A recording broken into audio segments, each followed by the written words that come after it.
ಚಿಕ್ಕೋಡಿಯಿಂದ ಯುವ ಮುಖಂಡ Amit ಕೋರೆಯವರಿಗೆ BJP ticket, ಲೋಕಸಭೆಗೆ ಟಿಕೆಟ್ ನೀಡಬೇಕೆಂದು ಮುಖಂಡರ ಒತ್ತಾಯ. ಬರುವ ಲೋಕಸಭೆ ಚುನಾವಣೆಯಲ್ಲಿ ಚಿಕ್ಕೋಡಿ ಕ್ಷೇತ್ರದಿಂದ ಯುವ ಮುಖಂಡರಾದ ಅಮಿತ್ ಕೋರೆಯವರಿಗೆ ಬಿಜೆಪಿ ಪಕ್ಷ ಟಿಕೆಟ್ ನೀಡಬೇಕೆಂದು ಬಿಜೆಪಿ ಮುಖಂಡರಾದ ಸುರೇಶ್ ಪಾಟೀಲ್ ಮತ್ತು ಭರತೇಶ್ ಪನವನೆ ಆಗ್ರಹಿಸಿದ್ದಾರೆ. ಅವರು ಚಿಕ್ಕೋಡಿ ತಾಲೂಕಿನ ಅಂಕ್ಲಿ ಗ್ರಾಮದಲ್ಲಿ ಪತ್ರಿಕಾಗೋಷ್ಠಿಯಲ್ಲಿ ಮಾತನಾಡುತ್ತಾ ಈ ವಿಷಯ ತಿಳಿಸಿದ್ದಾರೆ. ಅಮಿತ್ ಕೋರೆಯವರು ಚಿಕ್ಕೋಡಿ ಕ್ಷೇತ್ರದ ಬಗ್ಗೆ ಅನುಭವವುಳ್ಳವರು, ಅನೇಕ ಭಾಷೆಗಳನ್ನು ಬಲ್ಲವರು ಮತ್ತು ಗಡಿ ಕ್ಷೇತ್ರದ ನಾಡಿಮಿಡಿತ ತಿಳಿದುಕೊಂಡವರಾಗಿದ್ದಾರೆ.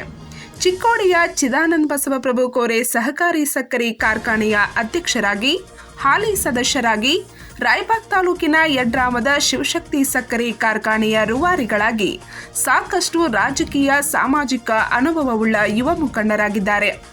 ಚಿಕ್ಕೋಡಿ ಕ್ಷೇತ್ರದ ಅಭಿವೃದ್ಧಿಗಾಗಿ ಸಾಕಷ್ಟು ಯೋಜನೆಗಳನ್ನು ರೂಪಿಸಿ ಅವುಗಳನ್ನು ಕಾರ್ಯರೂಪಕ್ಕೆ ತರಲು ಶಕ್ತರಾಗಿದ್ದಾರೆ. ಈಗಾಗಲೇ ಡಾಕ್ಟರ್ ಪ್ರಭಾಕರ್ ಕೋರೆಯವರ ಮಾರ್ಗದರ್ಶನದಲ್ಲಿ ಸಾಕಷ್ಟು ಪಳಗಿರುವ ಅವರಿಗೆ ಕರ್ನಾಟಕ ವಿಧಾನಸಭೆಯ ಚುನಾವಣೆಯಲ್ಲಿ ಬೆಳಗಾವಿಯಿಂದಲೋ ಅಥವಾ ಚಿಕ್ಕೋಡಿಯಿಂದಲೋ ಟಿಕೆಟ್ ನೀಡಲು ಪಕ್ಷದ ವರಿಷ್ಠರು ಬಯಸಿದ್ದರೂ ಕೂಡ ಮತ್ತು ರಾಜ್ಯಸಭೆಗೆ ಟಿಕೆಟ್ ನೀಡುವ ಪಕ್ಷದ ವರಿಷ್ಠರ ಇಚ್ಛೆಯನ್ನು ನಯವಾಗಿ ನಿರಾಕರಿಸಿದ್ದ ಅಮಿತ್ ಕೋರೆಯವರಿಗೆ ರಾಜ್ಯಸಭೆಗಿಂತ ಲೋಕಸಭೆಯಲ್ಲಿ ಕಾರ್ಯನಿರ್ವಹಿಸುವಲ್ಲಿ ಶಕ್ತರಾಗಿದ್ದು, ಚಿಕ್ಕೋಡಿ ಲೋಕಸಭೆಗೆ ಬಿಜೆಪಿ ಪಕ್ಷದಿಂದ ಟಿಕೆಟ್ ನೀಡಬೇಕೆಂದು ಅವರು ಆಗ್ರಹಿಸಿದ್ದಾರೆ.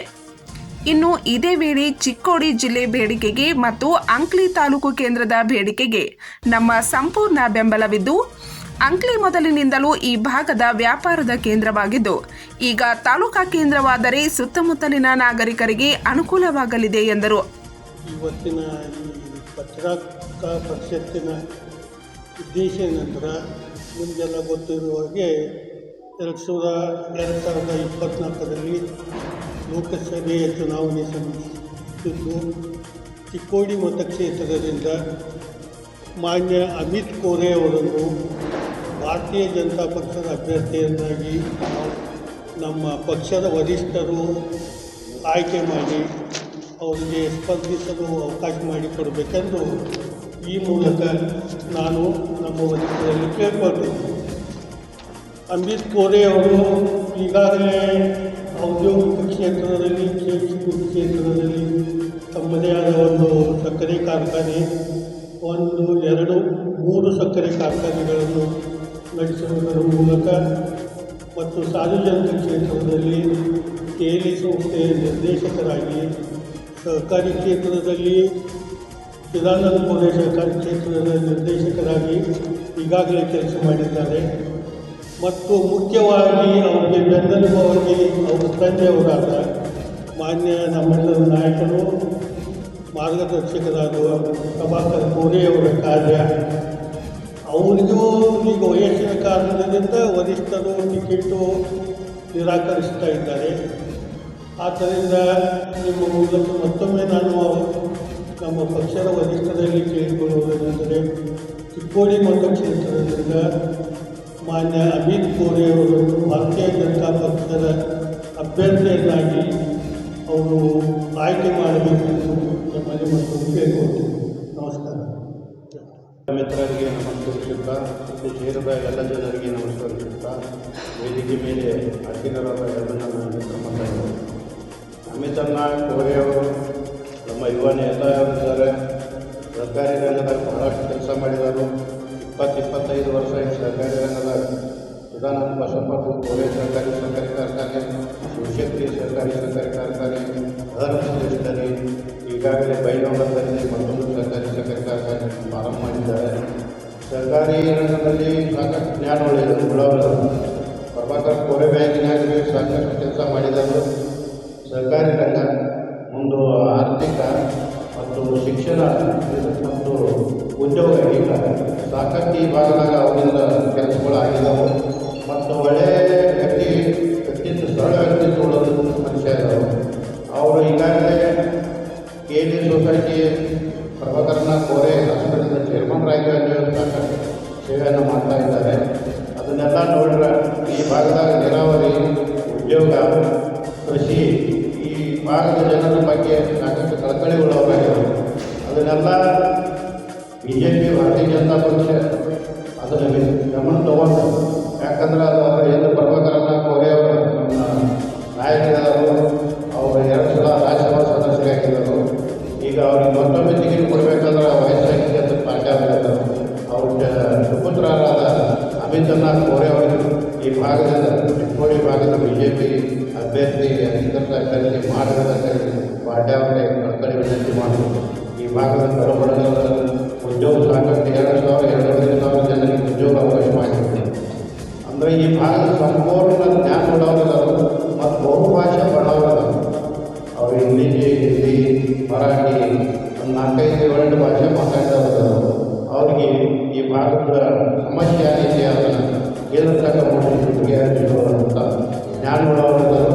ಅವರಿಗೆ ಮತ್ತೊಮ್ಮೆ ಭಾರತೀಯ ಜನತಾ ಪಕ್ಷ ವಿಚಾರ ಮಾಡಿ ಅವರಿಗೆ ಬೀಳ್ಕೊಡ್ಬೇಕಂತೇಳಿ ಎಲ್ಲ ಭಾಗದ ಜನರ ವತಿಯಿಂದ ಪಾರ್ಟಿಯಲ್ಲಿ ನಾವು ಮನವಿ ಮಾಡ್ತೀವಿ.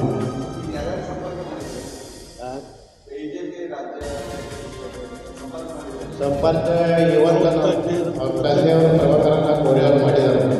ನಾವು ಸಂಪರ್ಕದಾಗಿ ಇಲ್ಲ ಅಡ್ವರ್ಟೈಸ್ಮೆಂಟ್ ಮಾಡಬೇಕಂತ ಮಾಡ್ತೀವಿ.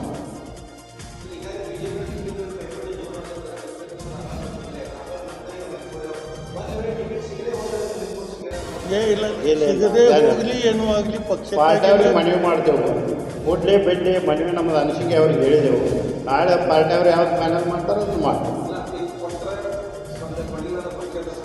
ಇಲ್ಲ ಅಂತ ಇತರ ಚಟುವಟಿಕೆ ಅಲ್ಲ, ಏನಿಲ್ಲ.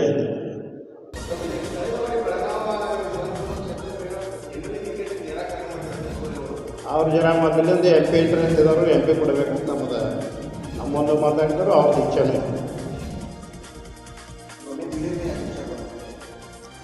ಇಲ್ಲ ಅದನ್ನು ನಿಮಗೆ ದಿಢೀರ್ನೆ ಹೇಳಾಕದೇವು ನಾವು ಮೊದಲಿಂದ ಇದಾರಲ್ಲ ಹೋದ ಸಲ.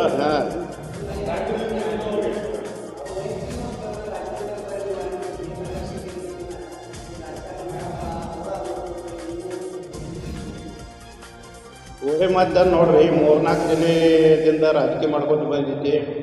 ಸುಪ್ರಭಾತ್ ಅವರಿದ್ದಾರೆ, ಉದ್ದವಣ್ಣ ಇದ್ದಾರೆ, ಪ್ರಭಾಕರಣ್ಣ ಅವರು, ಅವ್ರಿಂದ ಅಮಿತಣ್ಣ ಕೋರೆ ಅವರು ತಯಾರಾಗ್ಲಿಕ್ಕೆ ನಾವೆಲ್ಲ ಅವ್ರ ಕಾರ್ಯಕರ್ತರು ಅವ್ರಿಗೆ ಒತ್ತಾಯ ಮಾಡಿ ಅವ್ರನ್ನ ಆಹ್ವಾನಿಸಿದೆವು. ಅದರಿಂದ ಅವರು ಒಪ್ಪಿದರು. ಅದಕ್ಕೆ ಪಾರ್ಟಿ ಅವ್ರ ಟಿಕೆಟ್ ಕೊಡಬೇಕಂತೇಳಿ ವಿನಂತಿ ಮಾಡ್ತೀವಿ. ಮತ್ತು ಈಗಾಗಲೇ ಸಾಕಷ್ಟು ಜನಸೇವೆ ಮಾಡಿದ್ದಾರೆ. ಅಂಥ MP ಕ್ಯಾಂಡಿಡೇಟ್ ಯೋಗ್ಯ ಕ್ಯಾಂಡಿಡೇಟ್ ಅಂತೇಳಿ ಅವ್ರಿಗೆ ಕೊಡಬೇಕಂತ ಮನವಿ ಮಾಡ್ತೀವಿ.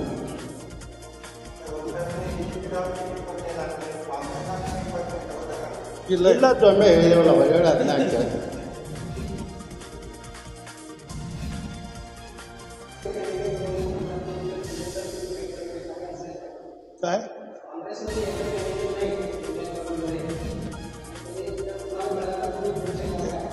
BJP ಅವ್ರ BJPಯಾಗ ಉಳಿಯವ್ರ BJPಗೆ ಬೇಡ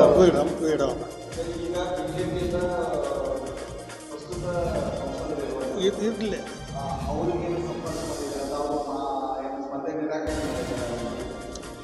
ಈಗ ನೋಡ್ರಿ, ಈಗ ಇದ್ದದ ಹಾಲಿ MP ಅವ್ರ ಬಗ್ಗೆ ನಾವು ಏನು ಚರ್ಚೆ ಮಾಡಿಲ್ಲ. ನಾವು ಪಕ್ಷದ ವರಿಷ್ಠರಿಗೆ ಬೇಡ್ಕೊಳ್ಳಿಕ್ಕೆ ನಮಗೊಂದು ಅವಕಾಶ ಕೊಡ್ರಿ. ಅದು ಅವ್ರದ್ದು ಸಾಕಾರ್ದು. ಮೂರನೇದ ಪ್ರಭಾಕರಣ್ಣ ಕೋರೆ ಅವರಿಗೆ ರಾಜ್ಯಸಭಾ ರಿಪೀಟ್ ಮಾಡೋದು. ಅವಾಗ ಪಾರ್ಟಿ ಅವ್ರು ಏನಂದ್ರು, ನೋಡ್ರು ನಿಮ್ಗೆ ರಾಜ್ಯಸಭಾ ವಯಸ್ಸಾಗಿತ್ತು, ಬೇಡ, ಮೊನ್ನೆ ಸಲ MP ಕೊಡ್ತೇವೆ ಅವ್ರಿಗೆ ಮಾತು ಕೊಡ್ತೇವೆ. ಆ ಪ್ರಕಾರ ಈಗ ಅವ್ರ ಮನ್ಯಾಗ ನಿಮ್ಮ ಪುತ್ರ ಸುಪುತ್ರ ಯಾರಾದ್ರೂ ಯಾರಾದ್ರೂ ಕೊಡ್ತೇವೆ ಅಂತ ಹೇಳಿ ಆ ಪ್ರಕಾರ ಈಗ ಪುತ್ರ ತಯಾರಾಗಿದ್ರು ಕೊಡ್ರಿ ಅಂತ ಬೇಡಿಕೆ ಇದೆ. ಚಿಕ್ಕೋಡಿ ಒಂದಕ್ಕೆ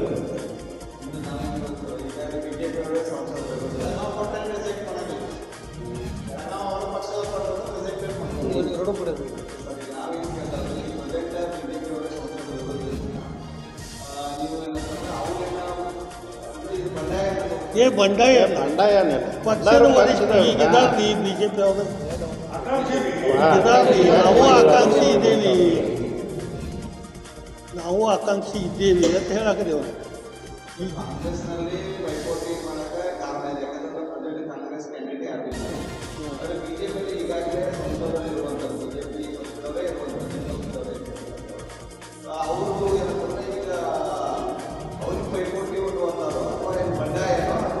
ರೆಗ್ಯುಲರ್ ನಾವು ಆಕಾಂಕ್ಷಿ ಇದ್ದೇವೆ. ಈಗ ಪ್ರೆಸೆಂಟ್ ನಮ್ಮ ಎಂ ಪಿನ ಇದ್ದರೆ ನಮ್ಮ ಪಕ್ಷದವರು 1-2-3 ಹೆಸರು ಹೈಕಮಾಂಡ್ಗೆ ರಿಕಮೆಂಡ್ ಮಾಡ್ತಾರೆ. ಅಲ್ಲಿ ವರಿಷ್ಠರನ್ನು ಆಯ್ಕೆ ಮಾಡ್ತಿರ್ತಾರೆ. ಎಸ್ 100%. ಪಕ್ಷಕ್ಕೆ ನಮ್ಮ ಬೆಂಬಲ ಅವ್ರು ಯಾರನ್ನ ಅಭ್ಯರ್ಥಿ ನಿಲ್ಲಿಸಿದ್ರು ಅದೇನಿದೆ ನಮಗೆ ಕೊಡಬೇಕು ಅಂತೇಳಿ ಕೇಳ್ಕೊಳ್ಬೇಕು.